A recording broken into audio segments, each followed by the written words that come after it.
Hello friends, welcome to the biology class 11th chapter the living world यानी कि जीव जगत। आज हम देखेंगे इस चैप्टर को पूरा डिटेल के अंदर और इन नोट्स से बाहर आपको कुछ भी पढ़ने की आवश्यकता नहीं है। सबसे पहले देखिए कैरेक्टर्स ऑफ लिविंग बींग्स, मतलब जो जीव होते हैं उनकी विशेषताएं क्या होती है। देखिए living organism show the following feature. जीवित जीवों की विशेषताएं, जो जीवित प्राणी होते हैं वो निम्नलिखित विशेषताएं शो करते हैं। सबसे पहले है ग्रोथ यानी कि वृद्धि, increase in size and number of cell, कोशिकाओं के आकार और संख्या में वृद्धि करते हैं। दूसरा है रिप्रोडक्शन यानी कि प्रजनन, ability to produce offspring, संतान उत्पन्न करने की क्षमता रखते हैं। तीसरा है मेटाबॉलिज्म, इसका मतलब होता है चयापचय यानी कि all chemical reaction occurring inside the body, यानी कि शरीर के अंदर होने वाली सभी रासायनिक प्रतिक्रिया इनमें होती है। फिर है सेलुलर ऑर्गेनिज्म यानी कि कोशिका संगठन, all living organism are made up of cell, कि सभी जीवित जीव कोशिकाओं से बने होते हैं। अब है कॉन्शियसनेस यानी कि चेतना, ability to sense and respond to the environment, पर्यावरण को महसूस करने और उस पर प्रतिक्रिया करने की क्षमता रखते हैं। अब एक नोट देखिए, नीचे नोट पर लिखा है कि metabolism is considered the most important character of living beings, यानी कि चयापचय को जीवित जीवों की सबसे महत्वपूर्ण विशेषताएं माना जाता है। चयापचय क्या होता है? शरीर के अंदर होने वाली inside the body chemical reactions को कहते हैं। अब देखिए बायोडाइवर्सिटी यानी कि जैविक विविधता, the variety of all living organism यानी कि प्लांट्स, एनिमल्स और micro organism present on earth is called biodiversity. जैविक विविधता वो होती है पृथ्वी पर मौजूद सभी जीवित, जैसे कि पौधे हुए, फिर जानवर हुए, फिर कुछ सूक्ष्म जीव हुए, वो सभी जो धरती पर पाए जाते हैं उन सभी को बायोडाइवर्सिटी कहते हैं। अब है देखिए क्लासिफिकेशन, इसका अर्थ होता है वर्गीकरण। The process of arranging organism into groups based on their similarities and difference is called classification। जीवों को उनकी समानता और उनकी विभिन्नता के आधार पर समूहों में यानी कि ग्रुप्स में व्यवस्थित करना की जो प्रक्रिया है वही क्लासिफिकेशन कहलाती है। अब देखिए इम्पोर्टेंस ऑफ क्लासिफिकेशन यानी कि वर्गीकरण का महत्व क्या होता है। Makes the study of organism easier, यानी कि इससे जीवों का अध्ययन आसान हो जाता है। हेल्प्स इन करेक्ट आइडेंटिफिकेशन, सभी पहचान में मदद मिलती है। शो रिलेशनशिप अमंग ऑर्गेनिज्म, यानी कि जीवों के बीच संबंधों को दर्शाता है। अब अगला है हमारा बाइनोमियल नोमेनक्लेचर। इसको प्रपोज किया था वो किया था कैरलस लीनियस ने। Each organism has 2 word scientific name, जो प्रत्येक जीव का 2 शब्दों वाला वैज्ञानिक नाम होता है। पहला होता है वर्ड जीनस और दूसरा होता है स्पीसीज। ठीक है, अब देखिए इनके लिखने के कुछ रूल्स होते हैं, जैसे कि बाइनोमियल वो biological names are generally in Latin and italic language. जो बायोलॉजिकल नेम्स होते हैं वो जनरली क्या तो लैटिन लैंग्वेज या इटालिको लैंग्वेज में लिखे जाते हैं। जो फर्स्ट वर्ड है बायोलॉजिकल नेम्स में उसको हम रिप्रेजेंट करते हैं जीनस से, वाइल जबकि जो सेकंड वर्ड है उसको हम रिप्रेजेंट करते हैं स्पेसिफिक एपिथेट यानी कि स्पीसीज से।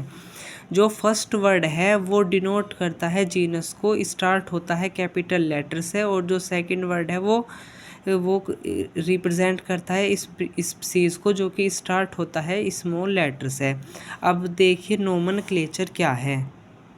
The process of giving scientific names to organism, जो हमारे ऑर्गेनिज्म होते हैं उनको वैज्ञानिक नाम साइंटिफिक नेम देने का जो प्रोसेस है उसको नोमेनक्लेचर कहते हैं। अब यहाँ पर कुछ मैंने बायनोमियल नोमेनक्लेचर लिखे हैं, इनसे आपको समझ में आएगा। जैसे मैन का होता है Homo sapiens, frog Rana tigrina, mango होता है मैंजीफेरा इंडिका। देखिए इनके कुछ रूल है, अंडरलाइन है, सेकंड फर्स्ट कैपिटल, सेकंड जो सेकंड है वो स्मॉल लेटर से लिखा गया है।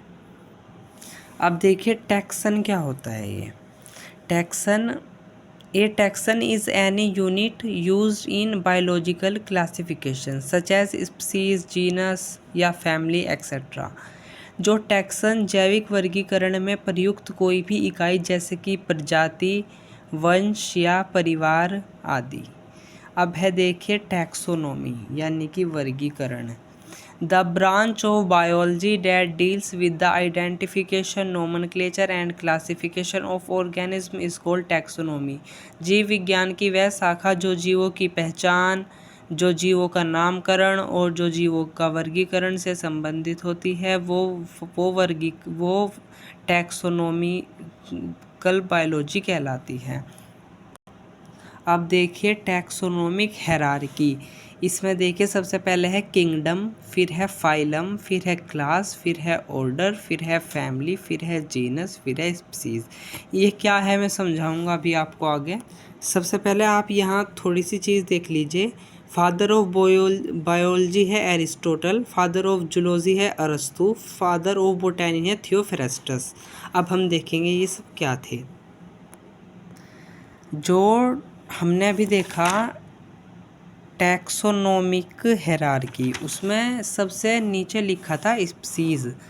ये बेसिक यूनिट होती है किसी भी क्लासिफिकेशन की। जैसे कि हमने देखा होगा एक स्पीसीज़ के बहुत सारे जानवर पाए जाते हैं, जैसे कि कैट है, कैट की दूसरी स्पीसीज़ है, डॉग है, बुफेलो है, काऊ है, बहुत सारी स्पीसीज़ की होती है। ऐसे ही जीनस जो होता है वो होता है एक group of closely related species, वो जो निकट संबंधी प्रजातियों का समूह होता है। जैसे कि आपने देखा होगा कि बिल्ली के कुछ कुछ जीन थोड़े दूसरी बिल्लियाँ यानी कि जो जंगली बिल्ली होती है उनसे मिलते हैं। फिर आती है फैमिली, एक ग्रुप ऑफ रिलेटेड जेनेरा यानी कि संबंधित वंशों का समूह होता है। आपने देखा होगा कि कैट और जो कैट जो और जो लोयन है या फिर लिपार्ड है, ये सब एक ही फैमिली के एनिमल्स होते हैं। अब है ऑर्डर, एक ग्रुप ऑफ रिलेटेड फैमिलीज यानी कि संबंधित परिवारों का एक समूह होता है। आपने देखा होगा जैसे कि इसमें हम नीचे जा रहे हैं तो थोड़ा अलग डिफरेंस आ रहा है। अब ऑर्डर में यहाँ पे फैमिलीज़ भी अलग हो गई, जैसे कि खाना पीना बदल गया। फिर है क्लास, देखिए इसमें देखिए एक ग्रुप ऑफ रिलेटेड ऑर्डर्स। आपने देखा होगा सभी जानवर पैरों पर चलते हैं। फिर आता है फाइलम, एक ग्रुप ऑफ रिलेटेड क्लासेस। अब आप किसी बिल्ली को किसी तोते से कंपैरिजन करेंगे तो वो नहीं होगा। और ये है किंगडम, ये हाईएस्ट टैक्सोनॉमी कैटेगरी है। ये बिल्कुल ही डिफरेंस है, जैसे कि हाथी के सूंड होता है और जो अन्य जानवर हैं उनको कोई भी सूंड नहीं होता। ये बिल्कुल ही, अगर आप पास पास जाएंगे तो सिमिलैरिटी ज़्यादा होगी, अगर दूर दूर जाएंगे तो सिमिलैरिटी बहुत ही कम होगी। अब यहाँ पे कुछ क्वेश्चन हैं, ये क्वेश्चन आप खुद से ट्राई करना। अगर आपने चैप्टर अच्छे से समझा होगा तो आप ये क्वेश्चन ज़रूर कर पाएंगे। सबसे पहला क्वेश्चन है, what are the characteristic of living organism. जो हमारे लिविंग ऑर्गेनिज्म होते हैं उनके क्या कैरेक्टर्स होते हैं। तो आपको उनकी जो लिविंग ऑर्गेनिज्म है उनकी विशेषताएं बतानी है। दूसरा मेटाबॉलिज्म यानी कि चयापचय की को परिभाषित करना है यहाँ पे। फिर एक्सप्लेन बाइनोमियल नोमेनक्लेचर, आपको उसकी डेफिनेशन लिखनी है और उसके रूल निकले हैं। फिर आपको स्पीसीज और जीनस में अंतर लिखना है।